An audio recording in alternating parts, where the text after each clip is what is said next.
Welcome to Television is Furniture. Today we are incredibly fortunate to be joined by star of stage and screen, probably best known for her work as the newsreader in Pop-Up Playground's True Romans All, the inimitable Virginia Gay. Virginia, thank you so much for joining us. Thank you so much. Thank you for reminding people of, I think, my most important work to date. I agree. Some of your best, I certainly think. It was a fun show, actually. All right, so last time I saw you was on stage a couple of years ago now in Calamity Jane, yeah? Yes. Which was a fantastic show. Do you want to remind people a bit about it? I mean, it was the iconic Doris Day movie musical. If that movie musical got funneled through a queer feminist, rough as guts, Deadwood style guise, we tried to bring as much of the original Calam to the musical experience as possible, and that involved Appalachian folk song, rethinking of the music. Certainly her deeply, really foregrounding her deep love for Katie Brown and the true meaning of the song A Woman's Touch, and also Secret Love. It was also so good. Secret Love was such a good song. I mean, it's a good song. It's a queer anthem for a reason, though, too. Absolutely. Yeah. It's been a queer anthem even when it was just Doris Day, singing beautifully to Howard Keel. But it was also joyfully sort of lightly immersive, and we were in and around the audience and we were stealing their drinks, and it was everything that I loved about theatre, basically. Yeah. You were, obviously you were Calam in that, and there was a fair bit of improv in that, I would say, certainly the nights I saw it. Yeah. Yes, were you involved in the writing of that? Well, yeah, it was actually properly improv. So we had a very short rehearsal period for Calam. We had 2 weeks rehearsal, and we had already done it as a book in hand presentation of what we thought was a creaky old musical that had no legs, as a neglected musical. And then as we were doing that week-long presentation of book in hand, we were like, oh wow, this thing has really got currency, and we could make it really fun and interesting and keep that spirit of just like, we're just telling this story kind of on the fly. Let's make it up. Yes, that sense of needing the audience to be other members of the cast was out of necessity. We didn't have enough money for a huge ensemble. So Richard Carroll said, we'll set it within the Golden Garter and we'll use the audience as the ensemble, and we'll get them to say things. And then that meant I started to talk to the ensemble, the audience as part of our show.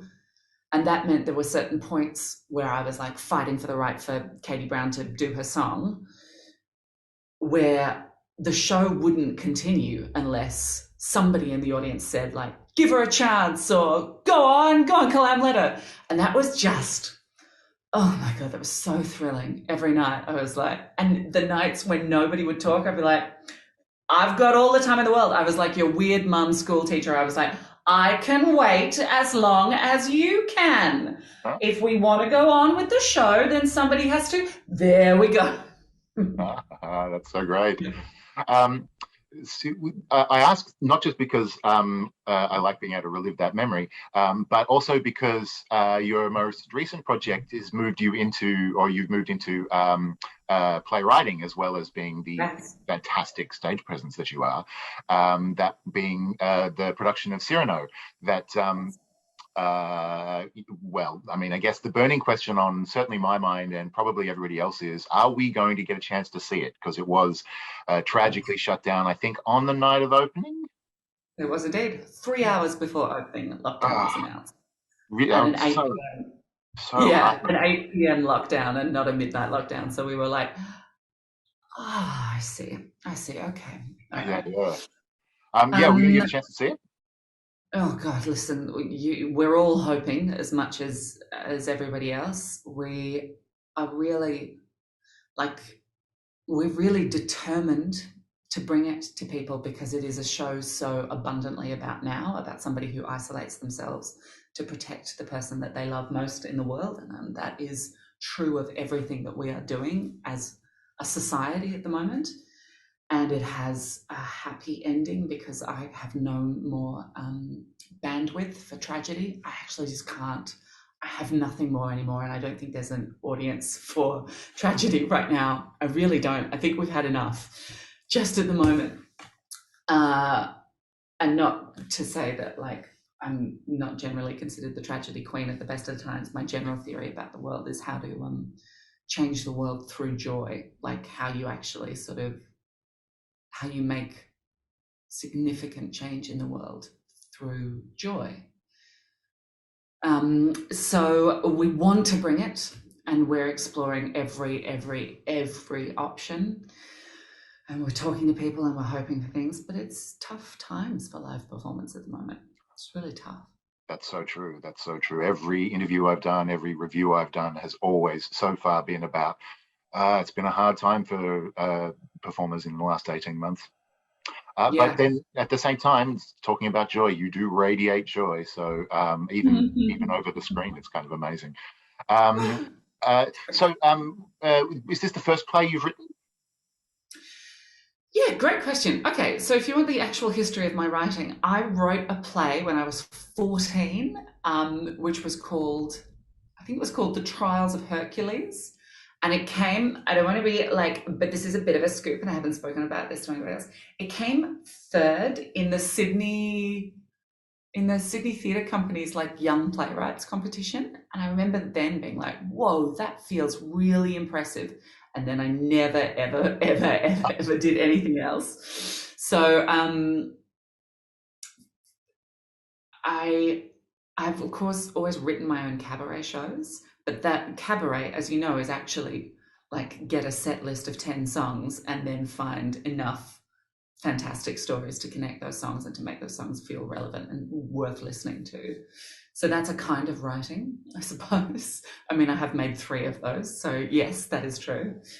And then when I was in LA, I was so isolated because I didn't really know anyone in LA, and I'd walked away from a lot of what my life was in Australia, which was a very highly scheduled kind of experience. Certainly when you work in television, like your time is very highly scheduled. And so suddenly I was faced with all of these hours, and this is before COVID even. And I was like, I'm gonna write a pilot. And I wrote 2 pilots. This is all so LA. Of course, like nothing has happened with those pilots, but just the process of writing those meant I could go, oh, I see what it is. I see what my body requires. I see what kind of ritual I need. I see what kind of space I need to shake a story out and to make sure everybody's voices are heard and distinct. And I see how much time it takes. Okay. I'd also done some dramaturgy work and written some additional material on Claire Watson's excellent production of The Torrents, which was a co-pro with the STC and Black Swans, starring the awesome Celia Pacquola. And oh my God, and Luke Carroll, and like just awesome people. Rob Johnson, my artistic muse. He played the tuba in Calamity Jane, for reference. So I had done that was the work that I had done, but it was particularly, I think, writing the pilots with sort of no end game in mind other than to go, what would I like to see? Who do I want to listen to? Why do I have such a hunger for them? Because those voices are perhaps not being heard elsewhere. So then when I went to England to host Leclerc in the middle of Leicester Square over Christmas and New Year 2019-2020, just before the end of the world, I saw a production of Cyrano, and I was like, holy shit, I have to play Cyrano. I didn't realize this is a thing that needs to happen, but it's got a tragic ending. And if you've got a queer female Cyrano, then I don't want to be a part of those stories that say kill your gays. I'm not into, I don't want to expend my energy like that. So I was like, okay, maybe I'll write my own adaptation of that. And then the other thing was that I saw a whole bunch of pantos, and I was like, pantos are mad. I saw my nephew in one, I saw Julian Clary in another one. I was like, this is insane. And I was like, but there's stuff here that I could use, I reckon. There's stuff here that is interesting to us now. And maybe I could write a modern Australian panto. Yeah. Yeah, amazing. That's the boom back panto that is I honestly hopefully can't happening. think of I honestly can't think of anyone better to play the role of Cyrano. I have to say, like the wit, the way with words, like just the strength of the personality. I think it just you're so perfect for it. As soon as I saw it, I was like, okay, I'm seeing that. That's great. I appreciate that. Oh, no problem. Fingers crossed we get to. I'm gonna circle back on that, but I want to pick up on a thing you said before that you wrote some work for the Torrents, which is a fantastic play. Absolutely. Was tied for the Playwrights Advisory Board's award that went Ray largely Lawler. went to Ray Lawler for Summer of the 17th Doll. Yeah. And I've read it and taught it a couple of times, and it's so contemporary even now. There's so much of it that's Absolutely. so contemporary, so about women in the workplace and all that. And What? Go on. No, I was gonna ask. So what was the work that the writing you did for it? I also, the reason I was jumping in there was that the other thing that I think is really contemporary about, it's about how Australia thinks about itself. It's about how a mining town rich in minerals, like how, yes, you can keep taking from the earth, but how do you plan for the future? Like, what is the face of the future? I was like, oh, Australia. Oh, wow, we've been doing this for ages. Interesting. Yes, and the other interesting thing about the Torrents is, yes, so it tied for equal place with Ray Lawler. And then because of the world of whatever it was, 1951, 52, Ray's show went on to have like 2 years worth of productions where he revised it and shaped it and took learning from various productions. And Oriel Gray's work didn't get a professional production until like something like 1998. So this like what Claire Watson came to me with was this idea of like, if you could compact 2 years of revising this show into some pre-work, some dramaturgy work of like, let's really push that bit, that like, let's see where the soft bits are for us, this modern audience, and go, what would we like to be stronger? What would we like to have the dial turned up on a little bit?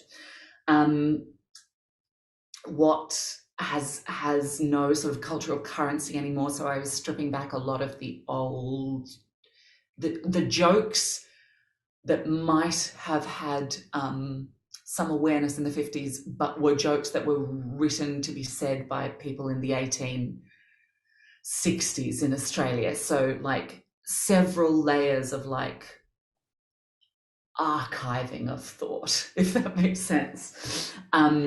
So stripping back a lot of that.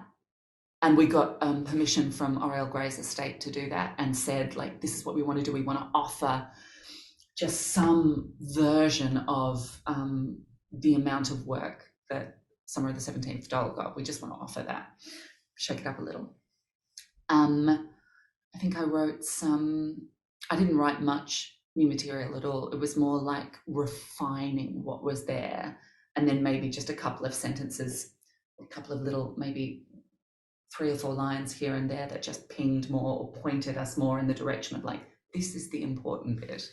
So which I think is really important dramaturgical work, to be like, to not put so much of my own imprint on it that it becomes something else, but to just go, if I were Oriel Gray, or what I knew of Oriel Gray, what would I want if I was trying to bring this show up now? And what rigor might have, what the rigor of many additional performances might have shown it or allowed, in how it might have allowed to grow. Whew, that was an unwieldy sentence. I apologize. I'll do a second draft on that. No, not at all. Also, like that's so great to hear as well because there's so much of the Australian canon that exists pre Summer of the 17th Doll that Yeah, from the 30s, 40s, etc., and even earlier that desperately needs that kind of updating to make it contemporary now, but still yeah, has so because Australia hasn't really changed very much in those years, still has so much to say about Australia now and the length of time between now and then and how little has changed. So it's really great to hear that that's, especially with a work like the Torrents, it's really great to hear that approach. Theatre makers, independent theatre makers take note that that's quite possible to do. And people as amazing as Virginia and Claire have done it, you can too. All right, so back to Cyrano. So your point about the writing or performing in a play that has that kind of ending for the queer characters in it, that kill your gaze kind of character, or endings rather, the fact that he goes to war and basically dies in Roxanne's arms. It's a really interesting. I mean, the whole play is kind of really, story at least is really interesting, but also kind of quite problematic. That ending, plus I mean, he kind of catfishes Roxanne, right? yes, he does. Yeah, Yeah, and gaslights her. Oh, yeah, romance. yeah, yeah. So how did you approach addressing that in the text? Yeah, it's a really, really good question because the setup of Cyrano is classic proto rom com. Like it's an absolutely perfect setup of a love triangle.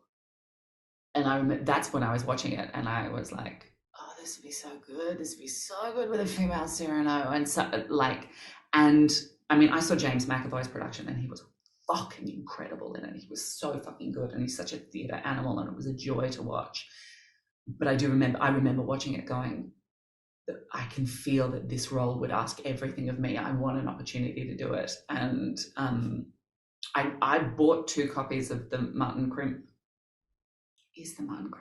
well, the adaptation that the National Theatre used at Interval. And I was like, as far as I was concerned, I was going to try and take this back to the MTC and get like the rights to this production, to this translation. Sorry, your question was, oh yeah, Yeah. right. So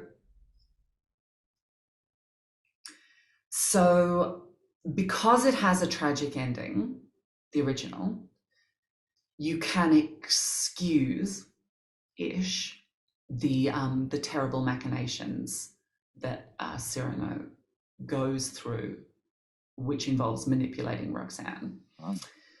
If ish, because he gets the ultimate comeuppance, which is that his love is never rewarded and he dies. You know, that like that that behavior is not rewarded actually. But if you, Still kind of rewarded though. He gets the tragic end, right? Like he gets to die in her arms. I mean, like, yes, there's a tragic end, which is beautiful, but also that's not a happy ending. No, You know, it's not actually the success of love. It's yeah. ugh, it's a gesture, a big theatrical gesture. So what I knew when I was making it was that I wanted to take all of the qualities that make it a proto rom-com. Also, what is interesting that mostly when people remember Cyrano, what they remember is the Steve Martin film Roxanne, and also the very good adaptation, The Truth About Cats and Dogs, the film starring Janine Garofalo. Both of these films use the classic Cyrano setup and have a happy ending. Because this idea of kind of codifying the problem of romance by splitting the person whose body is perfect and the person whose mind is perfect, splitting that up somehow, it becomes a metaphorical construct about like somebody who hates their body so much that they can't see the appealing qualities of their own mind. And I also do remember thinking that is a very important story to tell about the queer body, maybe not specifically about self-hate, but about some sort of feeling that this body, there's something about this body that means that that perfect woman could never love me, or that perfect human being could never love me, that there's still some sort of internalized shame about that. So that meant that I needed to make a show that was very aware of the fact that we were telling stories, a very meta-theatrically aware show. So it's 3 named characters, Cyrano, Roxanne, and Jan, Christian, and then 3 chorus members, 1, 2, and 3. And at every point, we battle with what the responsibility is with telling this story. And why does it have to be told like that? And why are we telling the old stories? And why are we allowing the old stories to be told again and again and not interrogated and not changed? Because the world has changed, and we know that stories have weight, and the stories that you tell yourself matter, and the stories that we tell ourselves as a society, as a culture, matter. They shape who we are. And so, as well as having that level of interrogation constantly, like really foregrounded. What time is my neck? It's fine. Sorry, my brain just went, ah! As well as having that really foregrounded, I made it really, really, really important. It was really important to me that Roxanne had agency, her own desires, had fury, had a chance, was in fact in every way smarter, more fully rounded, more happy to be vulnerable than Cyrano. So a better person than Cyrano, and not just the object that she is in the original. Like, Roxanne is an incredible character in the original, but she's talked about for the first 3 acts of the play. We only really see her speak properly in the balcony scene, and there she is exposed as like brilliant and very smart, but also that is actually while she's being, catfished and manipulated. So and she's always talked about, it's always talked about how beautiful she is for those first 3 acts. Just this thing at a distance beauty. And I'm like, well, that's objectification. And again, as a feminist, I don't want to tell that story about other women. So it was very important that Roxanne was a very fully rounded character with her own desires and with her own way of thinking and her own glory. Like, the fact that she can outwit Cyrano is the thing that actually undoes Cyrano.